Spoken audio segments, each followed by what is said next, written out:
Hello, friends. How are you?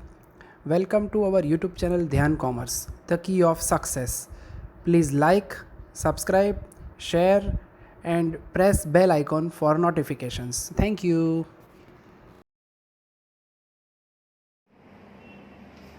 જય માતાજી વિદ્યાર્થીઓ, ઓનલાઈન લેક્ચરમાં આપણે ફરી પાછા આવી ચૂક્યા છીએ. હવે આપણે જે છેલ્લે લેક્ચર ગણિતમાં જોયું હતું કામ એનાથી થોડું આગળ વધવાના છીએ. છેલ્લે આપણે EMV EPI ના કોન્સેપ્ટ જોયા હતા અને એની અંદર વળતર શ્રેણી કઈ રીતે બનાવવા એના સંદર્ભમાં દાખલા જોયા છે. હવે આપણે એના અગત્યના સેક્શનની અંદર વાત કરી રહ્યા છીએ. લગભગ 1 થી 2 લેક્ચરનું જ કામ બાકી હતું આપણા ચેપ્ટરનું, જે પ્રમાણે આપણે છેલ્લે કહ્યું હતું એ પ્રમાણે. બસ તો હવે એ જ શ્રેણીમાં આગળ વધી રહ્યા છીએ. આજે આપણે અગત્યના એવા બે દાખલાઓ જોવાના છીએ, 16મો અને 18મો. મોસ્ટ ટાઈમલી દાખલા છે આપણા ચેપ્ટરના, તો ખાસ ધ્યાન રાખજો વિદ્યાર્થી મિત્રો. કોષ્ટકની અંદર વળતર શ્રેણીમાં કોઈ જ ફરક નથી મિત્રો. ખાલી જે નવો ભાગ છે એ નફા અને નુકસાનના આંકડાઓ માટેનો છે. પેજ નંબર 44 ઉપર આપણે ડીએસટા પ્રકાશનની ચોપડીની અંદર દાખલા નંબર 16 આપ્યો છે. એમાં કહે છે એક બેકરીના ₹10 ના ડઝનના ભાવે કેકનું વેચાણ કરે છે. એટલે વેચાણ કિંમત આપી છે આની અંદર પહેલા એ લોકોએ, બરાબર, ખાસ ધ્યાન રાખજો. ખરીદ કિંમત બી આપતા હોય છે ₹10. ડઝનનો ભાવ આપ્યો છે. બધી વસ્તુ ડઝનમાં જ છે એટલે આપણે કૌંસમાં ડઝન લખતા નથી. તેના ઉત્પાદન ખર્ચ ડઝનના ₹6 છે. અઠવાડિયાને અંતે વધેલી કેક ₹3 ના ડઝનના ભાવે વેચવામાં આવે છે અને 1 ડઝન કેકના ઉત્પાદન પર વહીવટી ખર્ચ ₹1 થાય છે. ખાસ ધ્યાન રાખજો, વહીવટી ખર્ચ જે છે એ અને ઉત્પાદન ખર્ચ એ બંનેને આપણે ભેગા કરીશું તો કુલ ખર્ચ મળશે આપણને, બરાબર. એટલે કુલ ખર્ચ કરીને આપણે લખવું પડશે અહીંયા, કારણ નફા માટે આપણે આની જરૂર પડશે. 6 + 1 લખું છું, ખાસ ધ્યાન રાખજો. કેમ 6 + 1? તો ₹6 જે છે એનો ઉત્પાદનનો ખર્ચ થશે અને ₹1 જે છે એ તેનો વહીવટી ખર્ચ. એટલે કુલ ખર્ચ જે છે તે આપણને ₹7 મળશે. એટલે જો વસ્તુ વેચાઈ જાય તો તમને સીધો નફો મળી જશે. એનો નફો બરાબર 10 - 7 એટલે કે ₹3 પ્રતિ ડઝન. પણ એ લોકોએ લખ્યું છે વચ્ચે વાક્ય આપ્યું છે જાણી જોઈને, અઠવાડિયાને અંતે વધેલી કેક ₹3 ના ભાવે ડઝનના ભાવે વેચવામાં આવે છે.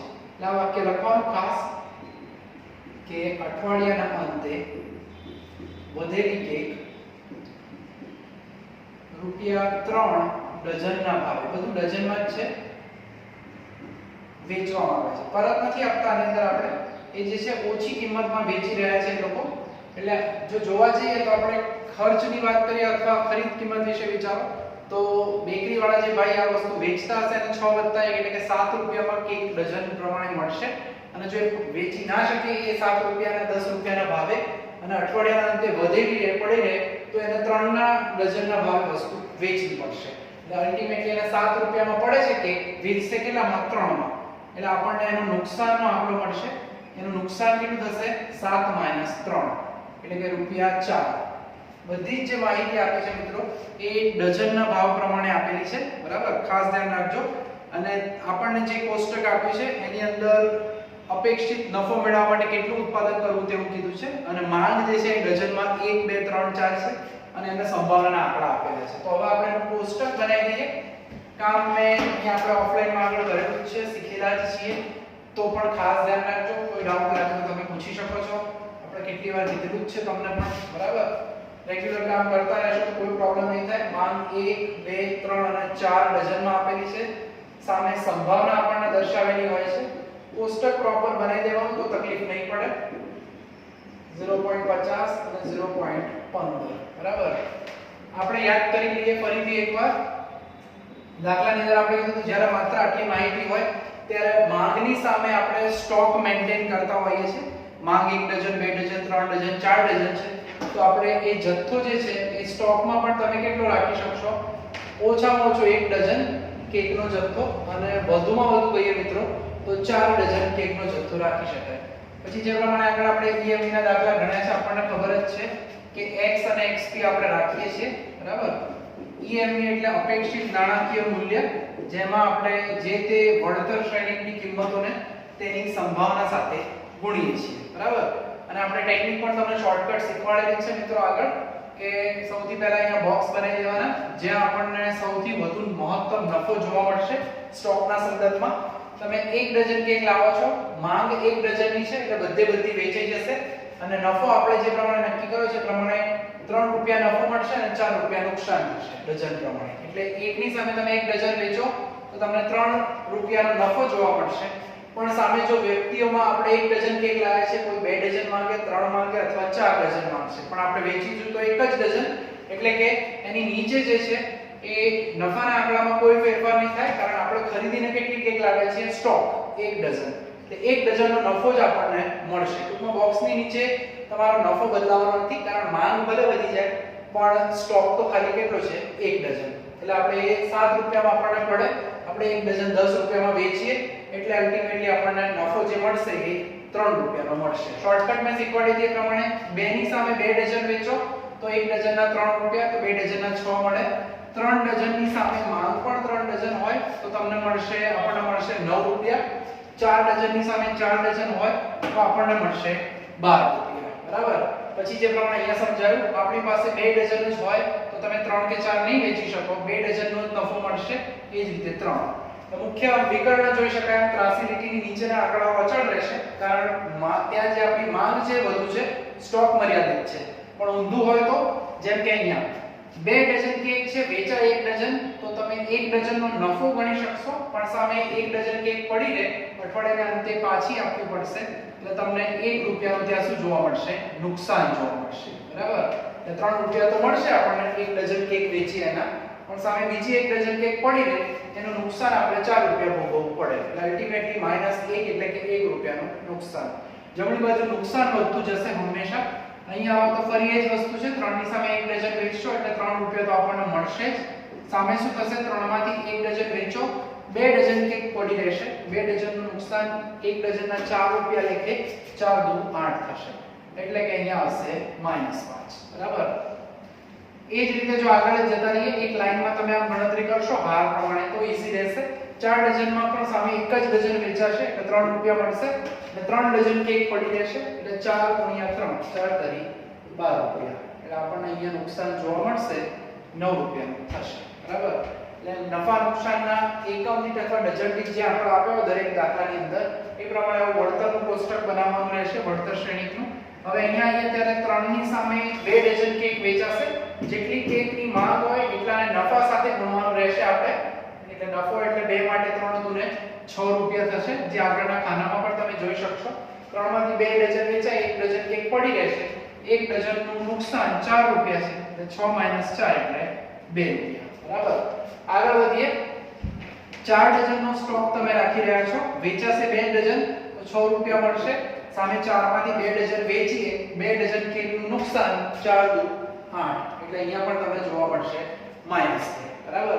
એ ગણતરી બહુ સરળ છે, અઘરું કામ જરાય નથી, પણ થોડું સાવચેતીભર્યું કામ કરશો તો કોઈ પ્રોબ્લેમ થશે નહીં. છેલ્લે હવે એક જ ખાનું બાકી છે, એમાં તમને 3 ડઝન કેક વેચી એટલે 9 રૂપિયા તો મળવાના જ છે, સામે 4 માંથી 3 વેચો, 1 ડઝન કેક પડી રહેશે એનું નુકસાન.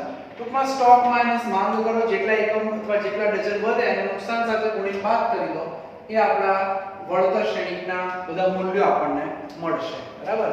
પછીની પ્રક્રિયા સરળ છે મિત્રો, ખાલી ગુણાકાર કરવાનો છે x * p. બરાબર. એટલે સંભાવના આપણી પાસે છે જ, કેલ્ક્યુલેટરનો ઉપયોગ કરવાની જરૂરિયાત લાગે તો આપણે કેલ્ક્યુલેટરનો ઉપયોગ પણ કરીએ જ છીએ. બરાબર. તો થશે 15 તરી 0.45, 20 તરી 60 0.6, 5 તરી 15 એટલે 1.5, 15 તરી 45 0.45. કરી શું રહ્યા છીએ? આપણે શોધી રહ્યા છીએ EMP એટલે કે સિગ્મા x * p. સરવાળો કરી લઈએ.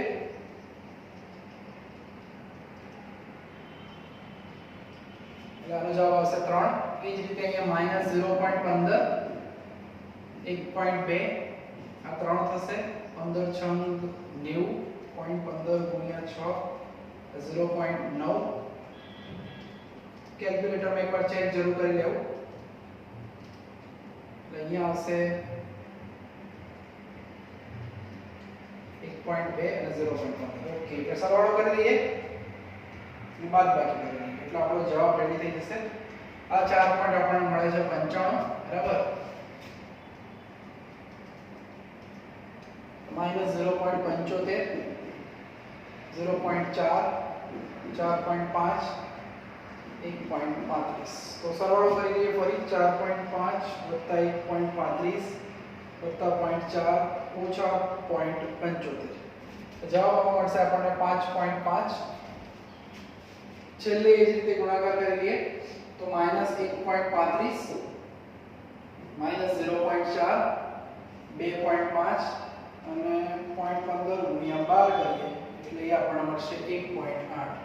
ટૂંકમાં 1.8 2.5 -0.4 -1.35 જવાબ આપણને મળશે 2.55.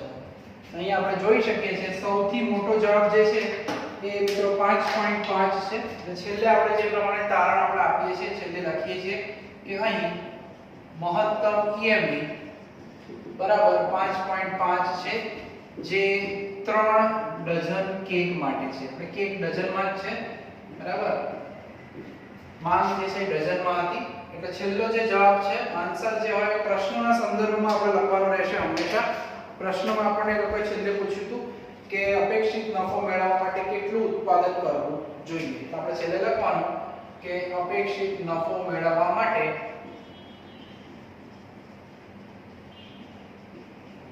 ત્રણ ડઝન કેકનું ઉત્પાદન કરવું જોઈએ બરાબર. એટલે જે દાખલાની અંદર નવો ભાગ કયો આવ્યો મિત્રો? આની અંદર માત્ર તમને એક વહીવટી ખર્ચ વધે છે એટલે કે ખર્ચની સંદર્ભમાં કુલ ખર્ચની અંદર વધારો થશે. બાકી દાખલો આખો સેમ પેટર્નનો છે, આગળ આપણે ગણેલો છે તો કોઈ લગભગ પ્રોબ્લેમ આવશે નહીં બરાબર. તો હવે આપણે જોવાના છે દાખલાની અંદર આના જેવું જ છે પણ થોડું ખર્ચ અને જે નફા નુકસાનની ગણતરી છે એમાં થોડો ફેરફાર છે પણ મોસ્ટ ટાઈમલી દાખલો છે દાખલા નંબર 18. તો દાખલા નંબર 18 ની રકમ જોઈએ મિત્રો તો પેજ નંબર 44 પર જ છે. કહે છે શું? એક વ્યક્તિએ એક વસ્તુના કેટલાક એકમોનો સ્ટોક કરવો જોઈએ તે અંગે નિર્ણય લેવાનો છે. વસ્તુની પડતર કિંમત 20 છે અને મોસમમાં વેચાણ કિંમત 30 છે. આની આખી રકમ જોવી પડશે પહેલા મિત્રો કારણ કે કંઈક અલગ તૂફાની કામકાજ છે આની અંદર. એટલે પડતર કિંમત 20, વેચાણ કિંમત 30, નફો તમે વેચી કાઢો વસ્તુ તો તરત મળી જશે 10 રૂપિયાનો. મોસમ દરમિયાન જે એકમ ન વેચાય તે એટલા બીજી મોસમ સુધી સાચવી રાખવાનો એકમ દીઠ ખર્ચ રૂપિયા 1 છે. ધારો કે આ ઉનાળામાં વસ્તુ ના વેચાય, નેક્સ્ટ ઉનાળામાં વસ્તુ વેચવા કાઢો તમે તો એને સાચવવા માટેનો જાળવણીનો ખર્ચ 1 રૂપિયો વધી જાય. ટૂંકમાં જે પડતર કિંમત એ 20 હતી એ નેક્સ્ટ સીઝનમાં 20 વત્તા 1 એટલે 21 થાય. અને વેચાણ કિંમત પછી વધવાની જગ્યાએ ઘટી જાય છે 18 રૂપિયા બરાબર. અને માંગનું સંભાવના વિતરણ આપ્યું છે 30 40 50 60 એકમો છે, સંભાવના પણ આપેલી છે. તો પ્રશ્ન એ જ છે કે કેટલો સ્ટોક રાખવો જોઈએ બરાબર. સૌથી પહેલા તો જે પહેલી મોસમની વાત કરી છે શરૂઆતમાં તો આપણે કે મોસમના સંદર્ભમાં લખવાનું નથી. પડતર કિંમત જે છે એ રૂપિયા 20 છે બરાબર. એની વેચાણ કિંમત એ જ મોસમની વાત કરી રહ્યા છે પહેલા તો. અત્યારે આપણે કોઈ ઉલ્લેખ નથી કરવાનો મોસમનો. વસ્તુ વેચાઈ જાય તો સીધો જ નફો મળશે એટલે કે 30 - 20 બરાબર 10 રૂપિયાનો નફો. કિંતુ પરંતુ હવે ધ્યાન રાખજો મિત્રો એ લોકોએ લખ્યું છે કે મોસમ દરમિયાન જેટલા એકમો ન વેચાય. એવા વાક્ય જે બી આપણે લખીએ છીએ દર વખતે કે મોસમ દરમિયાન જેટલા એકમો ન વેચાય એટલે ફેંકી તો દેવાય નહીં તો એને આપણે સાચવી રાખીએ તેટલા બીજી મોસમ સુધી સાચવી રાખવાનો ખર્ચ એ જે ખર્ચ છે એ એકમ દીઠ રૂપિયા 1 થાય છે બરાબર. એટલે હવે આપણે જે ગણતરી કરવાની છે એમાં એવું નથી કે વસ્તુ વેચી દેતા નથી, ફેંકી દઈએ છીએ, પણ એને જાળવી રાખીએ તો ખર્ચ જે છે પડતર કિંમત એટલે નવી પડતર કિંમત આપણે એવો શબ્દ લખીશું. નવી પડતર કિંમત એટલે જૂની 20 હતી, એક વધારો થયો એટલે કે રૂપિયા 21. સામે નવી વેચાણ કિંમત આપણે શબ્દ વાપરવા પડશે મિત્રો કારણ બીજું કોઈ ઓપ્શન નથી. નવી વેચાણ કિંમત જે છે અંદર રકમ આ લોકો આપી છે 18 રૂપિયા બરાબર. એટલે એવું હતું કે નેક્સ્ટ સીઝન ની અંદર કદાચ વસ્તુનો ભાવ વધશે અથવા એન્વાય રહેશે તો વાંધો નહીં આવે, પણ પડતર કિંમત 21 થઈ ગઈ અને વેચાણ કિંમત 18. એટલે હવે તમે જોઈ શકો છો વેચાણ કિંમત ઓછી છે તો નફાની જગ્યાએ આપણને નુકસાન જોવા મળશે નવી સીઝન પ્રમાણે 18 - 21 એટલે કે રૂપિયા 3. તો પણ નફો તમે જોઈ શકો છો 10 રૂપિયાનો છે એકમ દીઠ અને નુકસાન જે છે માત્ર 3 રૂપિયાનું છે. એટલે આની અંદર નવો વિભાગ કયો આવ્યો તો એક મોસમથી બીજી મોસમ સુધી વસ્તુ તમે જાળવી રાખો છો એનો જાળવણીનો ખર્ચ ટ્રાન્સપોર્ટેશન હશે, ખબર નહીં ગોડાઉનથી બીજા ગોડાઉનમાં લઈ જવાનું, કોલ્ડ સ્ટોરેજમાં વગેરે વગેરે જે બી હોય એનો એકમ દીઠ ખર્ચ રૂપિયા 1 થાય છે. એટલે નવી વેચાણ કિંમત, નવી પડતર કિંમત, ટૂંકમાં નુકસાનની ગણતરી થોડી અલગ રીતે છે. બાકી દાખલામાં નવું કશું નથી. એકમોની અંદર તમે જોશો તો માંગ અને પુરવઠો આપેલો છે એ જ રીતે, બરાબર. દાખલાની અંદર ખાસ ધ્યાન રાખવાનું છે. 3-4 દાખલાની પ્રેક્ટિસ કરીએ એટલે કોમ્પિટિશનમાં કોઈ જ ટેન્શન રહેતો નથી. દાખલા જોડે ઈઝીલી તમે ગણી શકશો. સીધા દાખલા છે એકદમ. 30, 40, 50 અને 60 એવા આંકડા આપેલા છે. એ લોકોએ જેટલી માંગ હોય એટલો જ આપણે એનો સ્ટોક સેટ કરતા હોઈએ છીએ. ઉપર આપણે પહેલેથી દાખલામાં શીખવાડી પણ છે, ઓફલાઈનમાં પણ આપણે શીખેલા છે દાખલા, બરાબર. ખાસ ધ્યાનપૂર્વક કામ કરો. હવે અહીંયા ફેરફાર જે છે એકમોનો આગળના દાખલાની અંદર આ દાખલામાં ફરક એટલો, પહેલામાં 1, 2, 3, 4 હતા. અહીંયા 30 પછી 31 નથી, 40 છે, 10 નો એકમ અને 50 પછી 60. એ ગણતરી તો આપણે આરામથી કરી લઈશું, એમાં કોઈ કષ્ટ લગભગ નહીં થાય. XP XP નું જે આપણે કામગીરી કરતા હોય એ જ રીતે કરવાની છે, બરાબર. ખાના થોડા સાચવીને સારી રીતે પાડજો. ચિત્ર પહેલા કરી લેવાનું, બરાબર. આ આપણો સ્ટોક, એમનો પ્રશ્ન એ છે કેટલો સ્ટોક રાખવો જોઈએ, બરાબર. તો ગણતરી આપણે એ જ રીતે કરીએ છીએ. સૌથી પહેલા હવે શોર્ટકટ તમે વાપરવા માટે શક્તિમાન છો. એ વખતે કે આપણે આજ કામ કરાવ્યું હતું તમને. સીધા પહેલા બોક્સ બનાવી દેવાના જેથી કામ સરળતાથી થઈ શકે. ત્યાં ઊભા રહેશો. 30 ની સામે 30 એકમ વેચાય. એક એકમનો નફો મિત્રો યાદ રાખજો 10 રૂપિયા છે. એટલે 30 ગુણ્યા 10 એટલે 300 થશે. 40 ની સામે 40 એટલે 40 ગુણ્યા 10, ટૂંકમાં તમારા નફા સાથે જ ગુણવાનું. 50 ગુણ્યા 10 અને 60 ગુણ્યા 10. પછી જે પ્રમાણે મેં કીધું હતું 30 ની સામે કોઈ તમારી પાસે 40 વસ્તુ માંગશે તો આપણે વેચી શકીશું નહીં. 50 પણ નહીં વેચીએ અને 60 પણ નહીં વેચીએ, કારણ સ્ટોક 30 નો જ છે. તો 30 વસ્તુનો જ નફો આપણને મળશે. એટલે નીચે તમારે બોક્સની નીચે એના જ આંકડા લખવાના, કારણ નફો બદલાવાનો નથી, માંગ વધારે છે, સ્ટોક તો આપણો મર્યાદિત જ છે, બરાબર. એટલે આટલું 50% 50% ફ્લેટ ડિસ્કાઉન્ટ જેવું કામકાજ છે. અડધું તો રેડી થઈ જશે. હવે જે કામ કરવાનું છે એમાં જમણી બાજુ જઈશું આપણે. એની અંદર મેં તમને શીખવાડ્યું આગળ એ પ્રમાણે 40 માંથી 30 તો વેચાશે, 50 માંથી પણ 30 જ વેચાશે, 60 માંથી પણ 30 જ એકમ વેચાશે. એટલે માંગ ફિક્સ છે બધામાં. એટલે પ્રોફિટની વાત, નફાની વાત કરો તો તમને દરેક વસ્તુમાં તમે એક્ઝેક્ટલી 30 જ એકમ વેચી શકશો. 300 નો જ નફો થશે, અહીંયા પણ 300 નો જ નફો થશે અને અહીંયા પણ 300 નો જ નફો થશે. ફરક શું પડશે? પહેલામાં 30 ની સામે 30 હતા એટલે નુકસાન નહોતું, પણ હવે 40 ની સામે 30 વેચશો, 10 એકમ પડે રહેશે, 10 નું નુકસાન ગણવું પડે. એક એકમનું નુકસાન 3 રૂપિયા, 10 એકમનું નુકસાન 10 ગુણ્યા 3 એટલે 30. આનો જવાબ આવશે 270. એ જ રીતે આગળ અહીંયા જશો. 50 માંથી તમે 30 એકમ વેચો છો, 20 એકમ પડ્યા રહેશે, એટલે 20 નું નુકસાન 20 તરી 60. એટલે અહીંયા શું આવશે? 240. ટૂંકમાં જમણી બાજુ સ્ટોક વધતો જાય, એકમો પડ્યા રહે, એટલે એનું નુકસાન તમારે બાદ કરવું પડશે, બરાબર. 60 માટે 30 એકમ આપણે વેચીશું, 30 નો નફો 300 મળશે, 30 પડ્યા રહેશે, 30 નું નુકસાન 30 તરી 90 એટલે કે 210. આ રીતે જો તમે ગણતરી કરશો તો એકદમ ઈઝીલી ફટાફટ કોષ્ટક પતી જશે ને ભૂલ પણ લગભગ નહીં પડે. થોડું સાવચેતીપૂર્વક કામ કરવાનું. હવે અહીંયા કેવું થશે? 50 ની સામે 40 વેચાય, 60 હોય તો પણ 40 જ વેચાશે. એટલે 40 નો નફો આપણને મળવાનો છે, એટલું ફિક્સ છે. કેટલો નફો? તો આગળ બોક્સમાં હોય એટલો, એટલે કે 400 રૂપિયા તો મળશે જ આપણને. તકલીફ શું થવાની? તો 50 માંથી 40 વેચો, 10 એકમ પડ્યા રહે, 10 એકમનું નુકસાન 10 તરી 30. ફિક્સ જ છે, 30 રૂપિયા નુકસાન થશે, એટલે અહીંયા 370. હવે 60 માંથી 40 એકમો વેચી આપણે એટલે 20 નું નુકસાન થાય, 20 તરી 60. અહીંયા આવશે 340. છેલ્લું આ કામ ગણતરીનું બાકી છે આપણા માટે. એની અંદર 50 એકમોની માંગ છે એટલે 500 રૂપિયા તો મળશે જ, પણ 60 માંથી 50 વેચો, 10 એકમ પડ્યા રહે એટલે કે 10 નું નુકસાન 30 રૂપિયા. અહીંયા આપણને મળશે 470, બરાબર. ગણતરીના સંદર્ભમાં વાત કરીએ તો આપણું જે કોષ્ટક છે એની ગણતરી આપણી સુંદર રીતે પૂર્ણ થઈ ગઈ છે. હવે જે આપણે કામ કરવાનું છે એની અંદર એનો x અને p નો ગુણાકાર એટલે કે xp જ કરવાનું રહેશે બાકી કામ. EMV નો ક્રાઇટેરિયા આપણે વાપરીએ છીએ. અપેક્ષિત નાણાકીય મૂલ્ય હંમેશા અહીંયા નીચે લખવાનું. સંભાવનાનો ટોટલ હંમેશા એક જ હોય છે. કેલ્ક્યુલેટરની જરૂર પડે તો વાપરી શકાય. 3 ગુણ્યા 300 ગુણ્યા 0.30 એટલે કે 30 તરી 90, 4 તરી 12 120, 3 દુ 6 60 અને આવશે 30, બરાબર. એટલે સરવાળો કરીએ બધાનો ઉત્તર સીધું થઈ જાય 9 + 12 + 6 + 3 300 આવશે પહેલાનો જવાબ, બરાબર.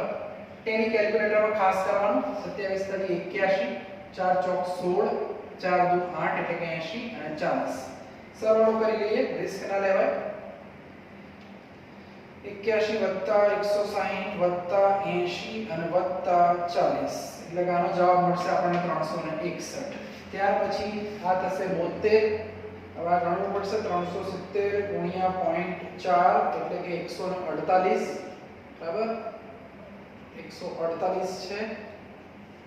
પછી 500 એટલે 5 × 10 એટલે 100 અને 5 એટલે 50 બરાબર 72 + 148 + 100 + 50 આનો જવાબ આપણને મળશે 370. છેલ્લા લાઈન માટે 21 * 63 થશે 34 × 4 એટલે કે એ થશે 136 47 × 2 470 × 0.2 94 થશે અને 60 થશે. એટલે છેલ્લો સરવાળો કરી લઈએ. ટૂંકમાં ગણતરી મિત્રો બહુ ઈઝી છે, થોડું ધ્યાન રાખવાનું રહે. જે આમ તો આપણે કરી ચૂક્યા છીએ 300 ને જવાબ મળશે આપણને 53 બરાબર. તો ચારે જવાબની અંદર સૌથી વધુ આપણને જે નફો મળે છે અથવા ઈએમવી ની કિંમત મળે છે બરાબર એ છે આપણી 370. છેલ્લે ખાસ ધ્યાન રાખજો, પહેલા લખવાનું કે અહીં મહત્તમ ઈએમવી આ રીતે લખવાનું પહેલા બરાબર 370 છે, જે કોના માટે છે તો 50 એકમો માટે છે. અને પછી જે પ્રશ્ન એમણે પૂછ્યો હોય બરાબર રકમ ચોપડીની અંદર આપેલી હોય છેલ્લે અથવા પરીક્ષામાં પૂછ્યું હોય છેલ્લે લખી દે કેટલા એકમોનો સ્ટોક રાખવો પડે એ જવાબમાં લખી દેવાનો, આન્સર કરીને છેલ્લે લખવાનું કે 50 એકમોનો સ્ટોક રાખવો જોઈએ બરાબર.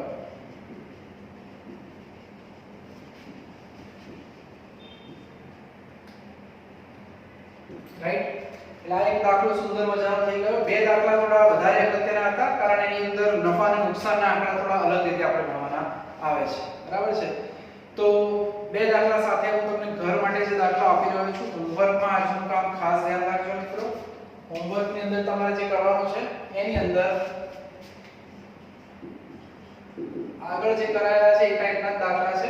એક દાખલો તમે કરશો 26 નો બી બરાબર અને બીજો દાખલો જે છે એના જેવો જ આપણે જે અત્યારે કર્યો એના જેવો બરાબર. તો એ છે 29 નો ડી બરાબર. આ બંને દાખલા શરૂઆતના દાખલાઓ જેવા જ છે અને બે દાખલા તમારે કરવાના રહેશે બરાબર. તો આજના લેક્ચરમાં આપણે આટલે સુધી રાખવાના છીએ. નેક્સ્ટ લેક્ચરની અંદર આપણે ચેપ્ટરની જે છે પૂર્ણાહુતિ થઈ જશે. ઓલમોસ્ટ બધું જ કામ થઈ ગયું છે. ઓકે, તો આટલે સુધી રાખીશું. જય માતાજી, થેન્ક યુ.